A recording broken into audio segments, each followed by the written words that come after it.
زانایان بەسەرهاتێکمان بۆ دەژێڕنەوە لەوانە عەبدوڵڵای کوڕی خەباب کاتێک خەوارج دەرەچن ئەدەن لە دەرگای ماڵی عەبدوڵڵای کوڕی خەباب و لەگەڵ خێزانەکەیە کافریەکەن ئەیبەن لە دیار ڕووبارێکەوە سەری ببڕن. سەحابەی پێغەمبەری خوا عەلەیهی سەڵات وسەلام ڕازی نین، بەڵام لە ڕێگا کاتێک عەبدوڵڵا دەبن بۆ ئەوی سەری بڕن، لە ڕێگا بەرازێکە بینن، بەرازێکە خاوەنەکەی کافر و ذمیە.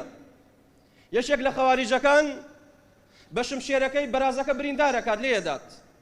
برادەرێکی دێتە جواب ئەڵێ ئەوە چیت کرد؟ داد لە بەرازی کەسێکی ذمی تاوانێکی گەورەیە. ئەم تاوانە چۆن کرد؟ ئەڵێ چی بکەم؟ ئەڵێ وەرە با بڕۆین گەردن ئازایی لێ بکەین. ئەچێ گەردن ئازایی لێکاتە تاکو ڕازیەکەن.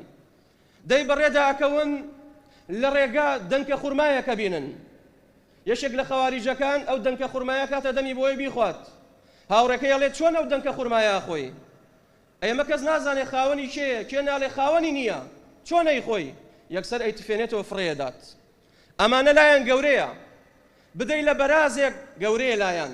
بەڵام عەبدوڵڵای کوڕی خەباب وا بەدەستیانەوێ ڕایە کێشن، ئەیبەن لە دیار ڕووبارێک سەری ئەبڕن، ملی لە لاشەیەکەنەوە.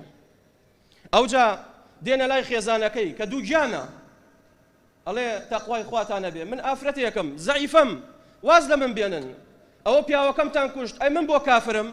ئەڵێ نەخێر تۆش کافریت. زگی ئەو ئافرەتەش هەڵەدڕن، کۆرپەکەی دەرەکەن، ئەو مناڵەش سەرە بڕن.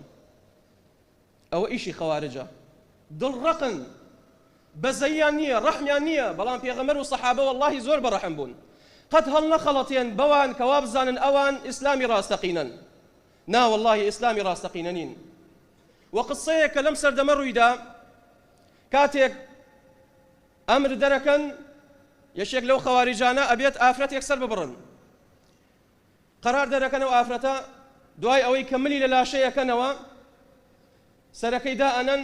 ئەوجا اختلف فقهاؤهم من الخوارج، خلافەکەوێتە نێوانیان، ئایا ئێستاکە دوای ئەوەی کە سەرمان بڕی دەست دەین لە پرچی ئەم ئافرەتە حەڵاڵیان حرامە؟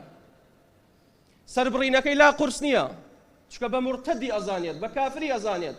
بەڵام دەستدان لە پرچی ئافرەتێک لە دوای سەربڕینش ئەڵێ حرامیان حەڵاڵە.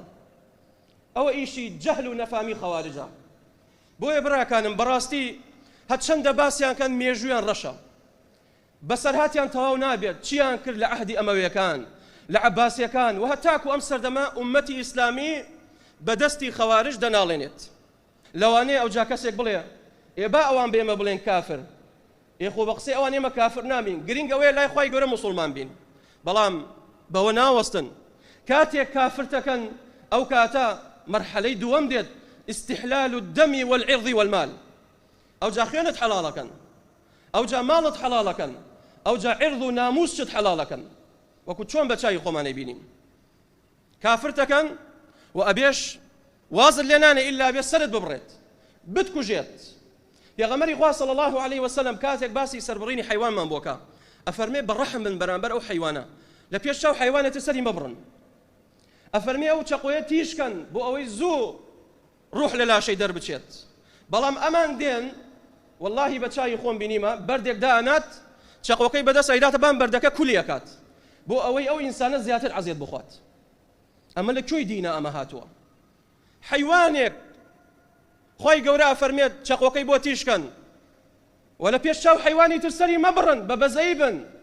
ئەی چۆن ئینسانێک ڕیزەکەن پێنج شەشێک حەوت هەشت دا لە پێش چاو ئەو خەڵکە بە بەرچاو یەکتری سەری ئەبڕن بەبێ ئەوەی ڕەحمێکیان بۆ بجولێت. لە دوای چی؟ نەتیجەی کوشتن و سەربڕینیان، لە دوای ئەوەی کە کافریان کرد. ئەوجا خوێنیانش حەڵاڵ کرد، ئەوجا لە دوای خوێن حەڵاڵکردن کوشتن دێت. ئیتر بە جۆرەها کوشتن دێت، سەربڕین بێت، تەقینەوە بێت، ئامادەیە بێت سیارەیە لە ناو بازار طەبق بکا و خەڵکانێ زۆر بفەوتێنێ، ژن پیا و مناڵ هەمووی لە ناو بدات، بە جیهاد شێزانێت.